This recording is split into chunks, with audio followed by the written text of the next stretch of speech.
মানে? তোমাদের যা কেনাকাটা করবার এই কার্ডটা দিয়ে করবে। না না, আমি আপনার ব্যাংকের কার্ড নেব না। আমি আপনার টাকা কি করে খরচ করব? বোকার মতো কথা বলো না তো ঝিমলি। কি বলছো তুমি? সবে চাকরিতে জয়েন করছো, এখন কে তোমাকে অ্যাডভান্স দেবে? তাহলে কি করবে? টাকা ধার করবে অন্যদের থেকে?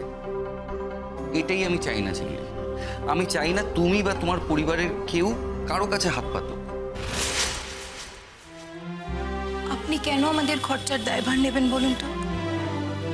আমি কোন অধিকারে আপনার টাকা খরচ করব? আমার স্ত্রীর অধিকার।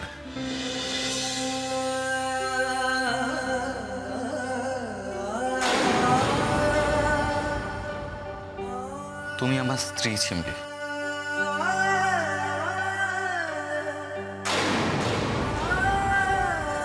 যেদিন মন্দিরে আমি তোমাকে সিঁদুর পরিয়েছিলাম সেদিন থেকেই তুমি আমার স্ত্রী। সেটা আর কেউ মানুক বা না মানুক তাতে আমার কিছু করার নেই। আমার কিছু এসেও যাবে। আমার কাছে এটাই সত্যি যে তুমি আমার স্ত্রী। হ্যাঁ, এখন নিয়ম মেনেই বিয়েটা হচ্ছে, তার কারণ বুঝতেই পারছো, বাবা মার মুখ চেয়ে। কিন্তু তোমার আর আমার বিয়ে হয়ে গেছে, এটাই আমার সত্যি।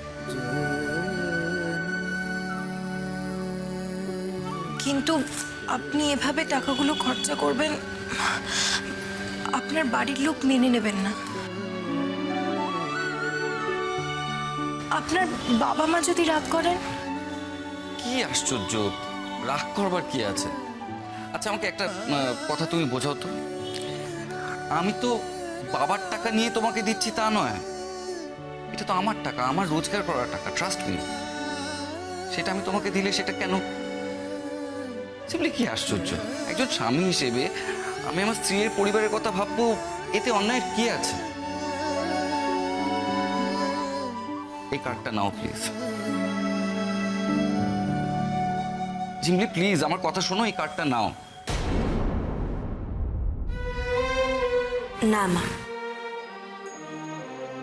ঝিমলি আর রূপায়ণের জীবনের ডিসিশনটা ওদেরকেই নিতে হবে। এর মধ্যে আমরা ঢুকবো না। তবে কি রূপায়ণ বাবু কেবলমাত্র দায়িত্ববোধ থেকে আমাকে বিয়ে করছেন এমনটা নয়? উনি ভালোবাসা থেকেই এভাবে এগিয়ে এসেছেন। আমার সত্যিই কি ওনার প্রতি অধিকার আছে?